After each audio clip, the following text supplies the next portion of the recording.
What if I told you that while America was celebrating potential oil deals with Venezuela, China just won the most important geopolitical victory in the Western Hemisphere since the Cuban Missile Crisis? Because while Washington was focused on short-term oil prices and migration numbers, Beijing quietly secured something far more valuable, proof that the American-led global order is collapsing and that China's alternative system actually works. Venezuela didn't just survive American maximum pressure, they thrived with Chinese support, and every country in the developing world just learned the same lesson. You don't need American approval to succeed, you just need Chinese capital. Let's talk about how this happened and why it changes everything. The maximum pressure experiment. In 2019, the Trump administration launched what they called maximum pressure on Venezuela.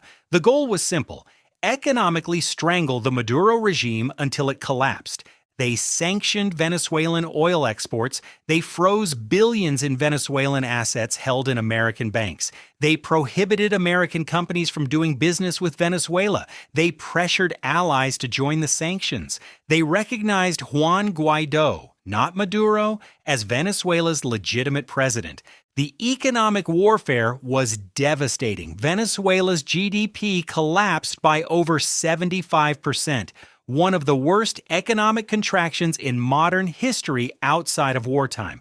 Inflation reached levels that made Zimbabwe look stable. Millions of Venezuelans fled the country. Food and medicine shortages became catastrophic.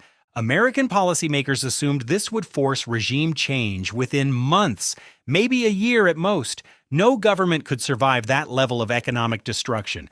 But 5 years later, Maduro is still in power. His government is stronger than ever, and Venezuela is actually recovering economically. How? One word: China.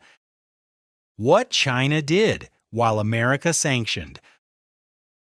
While the United States was cutting Venezuela off from the global financial system, China was doing the opposite. They were integrating Venezuela into the Chinese economic ecosystem. Between 2007 and 2023, China provided over $60 billion in loans to Venezuela, not grants, loans. Because unlike Western aid that comes with political conditions, Chinese loans come with commercial terms. The structure was brilliant. Chinese state banks lent money to Venezuela, backed by future oil deliveries. Venezuela couldn't default because the repayment was literally barrels of oil flowing to China at preset prices. When American sanctions made it impossible for Venezuela to sell oil to Western markets, China simply bought more. At discounts, yes, but they bought it. Consistently, reliably, without lectures about democracy or human rights. Chinese state-owned companies moved into Venezuela to repair oil infrastructure destroyed by years of mismanagement and sanctions. Chinese telecommunications companies built networks when Western companies pulled out. Chinese mining companies extracted gold, copper, and rare earth minerals. By 2024, China had become Venezuela's largest creditor, largest trading partner, and most important diplomatic supporter. Venezuela owed China over $20 billion. But here's the critical part: that debt gave China leverage, not vulnerability. Because as long as Venezuela needs to repay Chinese loans, they need Chinese cooperation. And Chinese cooperation means following Beijing's geopolitical preferences. The tributary system in action. Remember the tributary system that kept China at the center of the world for 2,000 years? This is exactly how it worked. Smaller kingdoms would acknowledge Chinese superiority and participate in Chinese-centered trade networks. In return, they got economic benefits, political legitimacy, and protection from external threats. They weren't colonies. They weren't occupied. They maintained their own governments and made their own decisions. But they operated within a framework where Chinese interests were paramount. Venezuela in 2025 is a modern tributary state. They maintain sovereignty. Maduro runs the government. They make domestic policy decisions. But on issues that matter to China, their position is remarkably consistent with Beijing's preferences. Venezuela votes with China at the UN. They support China's position on Taiwan, Hong Kong, and Xinjiang. They refuse to criticize China's human rights record. They participate in Belt and Road projects. They accept Chinese technology and infrastructure regardless of security concerns. In exchange, they get economic lifelines that keep the regime alive. Chinese loans, Chinese investment, Chinese diplomatic protection, Chinese willingness to ignore Western sanctions and keep trading. This is the deal. And from Venezuela's perspective, it's a good deal. Because the alternative isn't freedom and democracy. The alternative is economic collapse and possible regime change. China offers survival. America offered regime change. Not a difficult choice. The signal to the world. Here's why this matters far beyond Venezuela. Every developing country just watched this experiment. They saw America unleash maximum economic pressure on a mid-sized oil producer. They saw crippling sanctions, frozen assets, diplomatic isolation, and organized regime change efforts. And they saw it fail. Not just fail, spectacularly fail. Venezuela survived, stabilized, and is now recovering, all while maintaining political independence from Washington. How? By partnering with China. The lesson is unmistakable. American economic leverage isn't absolute. The dollar-based financial system can be circumvented. Sanctions can be survived with Chinese support. You don't need American approval to run your country. This is devastating to American soft power. For decades, the implicit threat was clear. Step out of line and we'll cut you off from the global economy. We control the financial system. We control trade routes. We control access to markets and capital. Venezuela just proved that threat is conditional. If you can find alternative partners, particularly China, American economic coercion becomes survivable. Every authoritarian regime, every government facing potential American sanctions, every country that wants to maintain policy independence from Washington, they all just learned the Venezuela lesson. Partnership with China provides immunity to American pressure. The oil for loans architecture. Let's break down the specific mechanisms because they're brilliant and they're being replicated across the developing world. Traditional lending works like this. A country borrows money, then repays with money. If they can't repay, they default, which damages their credit and makes future borrowing impossible. Chinese resource-backed lending works differently. Venezuela borrows money from Chinese state banks. Repayment is structured as direct oil shipments to China at preset prices.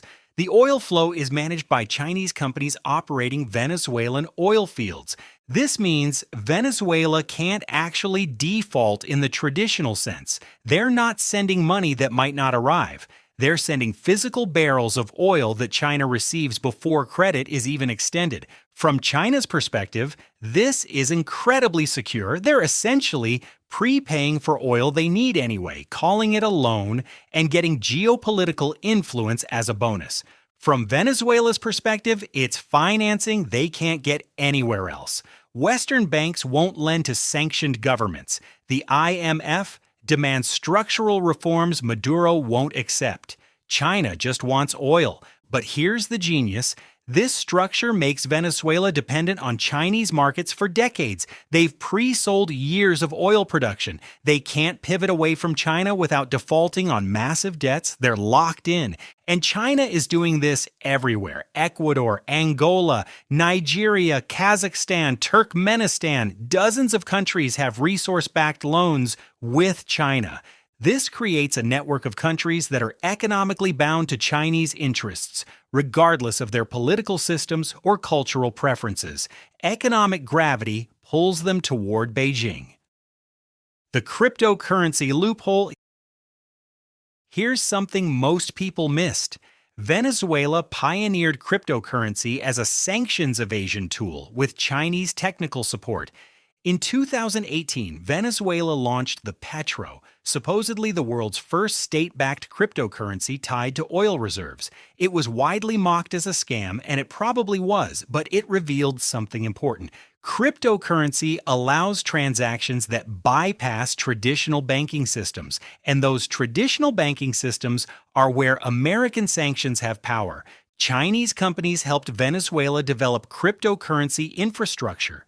They provided technical expertise, mining equipment, and access to Chinese crypto exchanges. They created channels for Venezuela to receive payments and conduct trade outside of SWIFT and correspondent banking relationships that America controls. This isn't just about Venezuela. This is about building alternative financial infrastructure that operates beyond American jurisdiction. China is developing the digital yuan specifically to create a payment system independent of American financial networks. They've been testing it with international transactions. They're encouraging Belt and Road countries to adopt it. Venezuela became the testing ground. If you can keep a heavily sanctioned government financially operational using alternative payment systems, you've proven those systems work. Every country watching learned that Chinese financial technology can provide escape routes from American economic pressure. The 20-year timeline. China's Venezuela strategy wasn't improvised. It was a deliberate, long-term investment starting in the early 2000s under Hugo Chavez. They provided financing when Western banks wouldn't. They bought oil when Venezuela was isolated. They supplied goods when sanctions prevented access to Western products. They offered diplomatic support when Venezuela was condemned internationally. For 20 years, through multiple American administrations, through changing political circumstances, through economic crises, China maintained consistent support.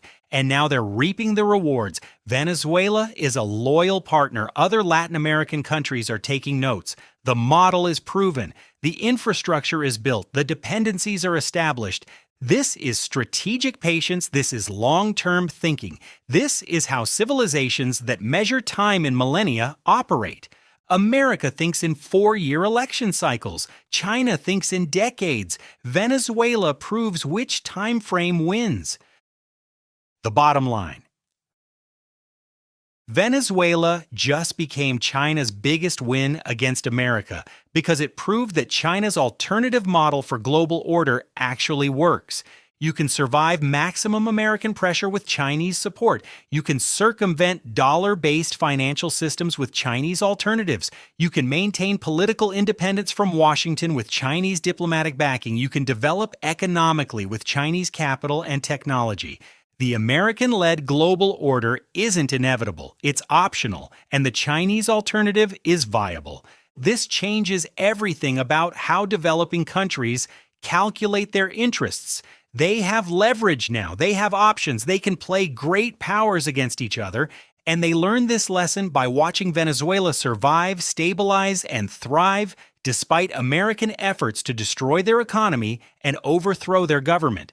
That's not just a geopolitical defeat for the United States, it's an existential challenge to the entire framework of American global leadership. China didn't conquer Venezuela. They didn't colonize it. They didn't even really control it. They just offered a better deal than America did. Consistent support instead of conditional pressure. Economic partnership instead of sanctions. Long-term commitment instead of policy whiplash. And Venezuela took the deal and survived and prospered. Every developing country just learned the same lesson. The Venezuelan example isn't unique. It's replicable. And China is ready to replicate it anywhere that serves their strategic interests.